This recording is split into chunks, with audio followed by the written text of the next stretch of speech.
before we entertain any questions, we like to acknowledge the number of activists and community organizers who came here. We like to acknowledge Kevin Powell from Fort Greene, candidate from Congress. We like to acknowledge, I seen Dr. James McIntosh. We like to acknowledge the youth organizer of Operation Power, Tariq Washington. We like to acknowledge Brenda Stokely, one of our key organizers in the city. We like to acknowledge Stan Kennard, one of the members of Black New Yorkers for Educational Excellence. We like to acknowledge Mark Claxton of 100 Lives in Law Enforcement. We like to acknowledge Miles McAfee from Medgar Evers College. And we like to acknowledge Brother Omawale from Gaines. So you see the breadth and depth, and Andre Mitchell from Man Up Incorporated. Let's give him a round of applause. Okay, we'll entertain some questions if you have any for our candidate. Oh, United African Movement. Okay. December 12th Coalition.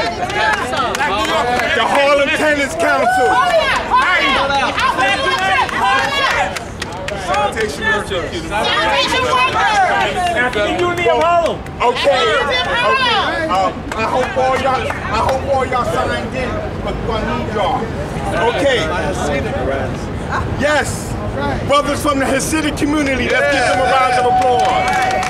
Okay, let's entertain some questions. Inez Barron, have you been in touch with Shelley Silver, and do you expect to have support from the Democratic majority?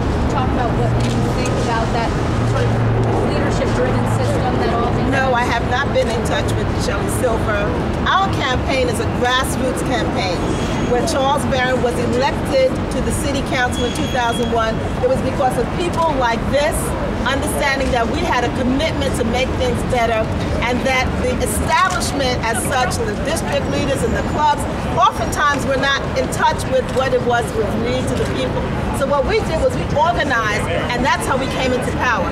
So we're looking to people to be that grassroots movement from the ground up that gets me into the halls of the assembly. So you won't be seeking support from the majority? I didn't say that. Will you be seeking support from the majority?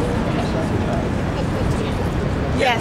The conference you're looking to join didn't vote on congestion pricing, in part because of a decision made by Sheldon Silver. Can you comment on that specific decision and also how you would have voted on congestion pricing?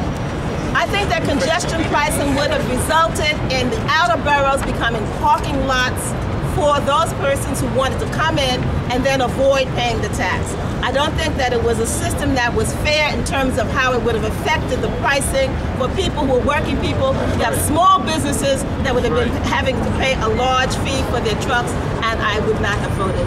That's right. Do you think and the process by which it did not come to the floor for a vote, can you comment on that? My understanding is that their priority was the budget, and that was what they were going to focus on, and everything else was taking second place to that, and that was why they did not consent.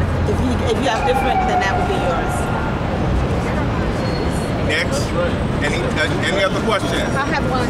What's your position, WHCR Radio, what's your position on eminent domain, particularly since there is so much talk about the abuse of eminent domain here in New York City with all of these mega development projects, and the legislature has been slow to deal with that, but what's your outlook? I think that the city is giving away the store when it allows private developers to use the threat of eminent domain to displace people and businesses. It's hanging over their heads, and these are projects that in large measure will not give benefit to the city, but the city is giving all kinds of subsidies and pilots that allow them to then reduce their taxes. And if we're talking about the project in downtown Brooklyn, that project is at a standstill because the price has at least doubled from what they thought it would be initially. So I don't see that the residents there see that there's a benefit for that, and that's why that fight is going forth. Thank you. Thank you. Any other questions? Yes. So, your husband was involved in an effort to rename a street after Sonny Carson. Yes. Would you seek to do any kind of honor for him, and can you name any other people you might seek to recognize? I was involved in that, so it's not would I, but I was in fact involved with that, and that street has been renamed. If you go there, you will see that the name Sonny Carson is up on that. We wanted to go through the process, but Speaker Quinn and others sought to undermine that process by instituting a situation that had never been done before. The bill was to be forwarded. She sent it back to committee so that it could be taken out. Al Van, who was the person who presented that bill, brought it up again on the floor, and she was the one who orchestrated taking that name out.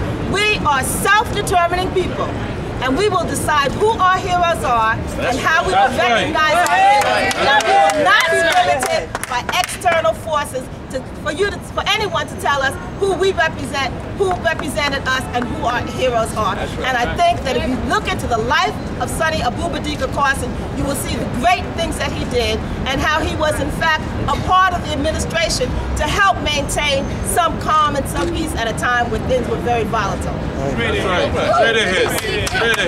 Perhaps pass a resolution to honor him in the Assembly or anyone else for that matter. We will determine all of those issues. We will select our people, and we will decide who we will honor, how we want it to be done, and we will go forth with it regardless of whatever restrictions might be imposed. Do you have any expectation of the current governor?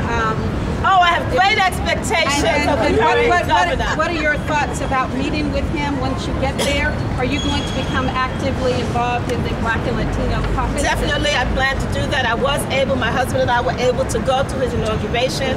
I was able to greet him. We've known him for over 20 years, and we respect the work that he's done. He talks about his roots being in Harlem and understanding that it's been the Harlem community that has bolstered him up, and I expect to have a great relationship with him.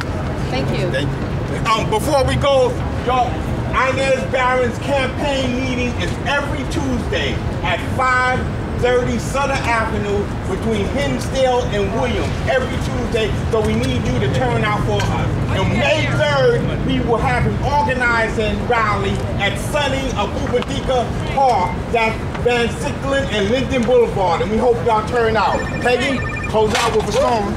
Inez Barron for Assembly.